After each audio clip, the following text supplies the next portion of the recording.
आने वाले वक्त में एक बहुत बड़ा बदलाव आने वाला है, बल्कि आ चुका है। और ये बदलाव है सोच का। एक कर्मचारी वाली सोच से एक क्रिएटर वाली सोच तक का सफर। इसी को हम कह रहे हैं 2026 की मानसिकता। चलिए जरा इसे ठीक से समझते हैं। अच्छा, एक सवाल है, जरा सोचिएगा, अगर कोई 1 महीने के लिए काम करना बंद कर दे, बिल्कुल बंद, तो क्या उसकी आमदनी भी पूरी तरह रुक जाएगी? इसका जवाब हमारी आर्थिक आज़ादी की असली तस्वीर दिखाता है।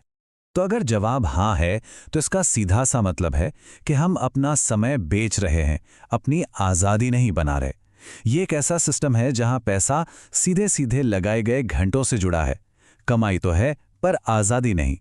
देखिए, इसका यह मतलब बिल्कुल नहीं है कि नौकरी छोड़ दो, बिल्कुल नहीं। बात बस इतनी है कि नौकरी से आगे सोचना सीखना होगा, उस दायरे से बाहर निकलना होगा जिसमें हम बंधे हुए हैं।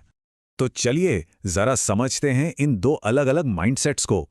एक तरफ है कर्मचारी की सोच और दूसरी तरफ क्रिएटर की। इन दोनों में ना जमीन आसमान का फर्क है। देखिए, एम्प्लॉय माइंडसेट क्या है? आप समय देते हैं, उसके बदले में आपको एक तय पैसा मिलता है। इनकम आपके काम के घंटों पर टिकी है। लेकिन क्रिएटर माइंडसेट बिल्कुल अलग है।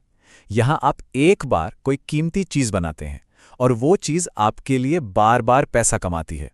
यहां इनकम आपके समय से नहीं, आपकी बनाई हुई वैल्यू से जुड़ी है।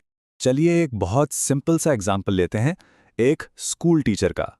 मान लीजिए कि एक टीचर की सैलरी है 25,000 रुपये महीना। ये एक क्लासिक एम्प्लॉय मॉडल है, तय घंटे काम, तय सैलरी। लेकिन अगर यही टीचर एक क्रिएटर की तरह सोचना शुरू कर दे, तो क्या क्या हो सकता है? वो YouTube पर पढ़ा सकते हैं, अपने बनाए हुए नोट्स की PDF बेच सकते हैं, यहां तक कि अपना एक ऑनलाइन कोर्स भी लॉन्च कर सकते हैं। मतलब आमदनी के कितने सारे नए रास्ते खुल गए। और यही है सबसे बड़ा गेम चेंजर। एक क्रिएटर की कमाई इस बात पर निर्भर नहीं करती कि उसने कितने घंटे काम किया, बल्कि इस बात पर कि उसने कितनी वैल्यू बनाई। ये सोच का एक फंडामेंटल शिफ्ट है। तो सवाल उठता है कि 2026 ही क्यों? मतलब अभी ही इसकी बात क्यों हो रही है? इस बदलाव की जरूरत अभी क्यों आन पड़ी है? एक कड़वी सच्चाई ये है कि ट्रेडिशनल जॉब्स अब उतनी सेफ नहीं रही हैं। AI के आने से बहुत से काम ऑटोमेट हो रहे हैं, कंपनियां लगातार ले-ऑफ्स कर रही हैं और परमानेंट जॉब्स की जगह कॉन्ट्रैक्ट पर काम बढ़ता जा रहा है। पर जहां एक दरवाजा बंद होता है, वहां दूसरा खुलता है। इन चुनौतियों के साथ साथ एडिटिंग, राइटिंग, डिजाइनिंग जैसी स्किल्स की डिमांड आसमान छू रही है। आज के डिजिटल वर्ल्ड में ये स्किल्स सोने की तरह कीमती हैं। और मजे की बात तो ये है कि इन स्किल्स को सीखने के लिए कोई महंगी डिग्री नहीं चाहिए। इंटरनेट एक फ्री यूनिवर्सिटी बन चुका है। सारे टूल्स, सारी जानकारी, सब कुछ आपकी उंगलियों पर है, वो भी ज्यादातर मुफ्त। चलिए, क्यों तो समझ आ गया। अब आते हैं सबसे जरूरी सवाल, कैसे पर। आखिर ये अलग सोच अपनाएं कैसे? यहां पे ना लोग एक बहुत बड़ी गलती करते हैं। वो सोचते हैं, चलो नौकरी छोड़ देता हूं, फिर कुछ सोचूंगा। ये बहुत रिस्की है। सही तरीका क्या है?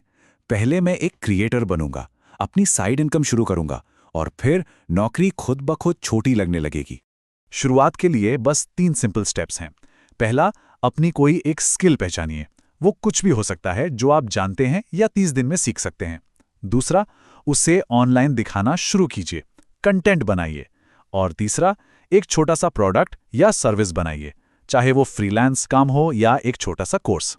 तो याद रखिए, मंत्र एग्जिट नहीं, एक्सपेंशन है। नौकरी से भागने के बारे में नहीं, बल्कि अपनी स्किल, अपनी सोच और अपनी आमदनी को विस्तार देने के बारे में सोचना है। और अब बात उस चीज की जो सबसे ज्यादा मायने रखती है, फैसला और भविष्य। अब खुद से एक सवाल पूछने का वक्त है। असली डर क्या है? नौकरी छोड़ने का डर, या फिर पूरी जिंदगी एक ही जगह, एक ही काम में फंसे रहने का डर? देखिए, अगर 2026 तक ये क्रिएटर माइंडसेट नहीं बनाया ना, तो शायद 2030 तक अफसोस हो कि यार एक मौका था, पर हमने सही समय पर वो कदम नहीं उठाया। और आखिर में बस यही बातें समझने वाली। हो सकता है नौकरी एक जरूरत हो, बिल्कुल हो सकती है, लेकिन एक क्रिएटर बनना, अपनी वैल्यू बनाना और अपने भविष्य की कमान अपने हाथ में लेना, ये एक फैसला है।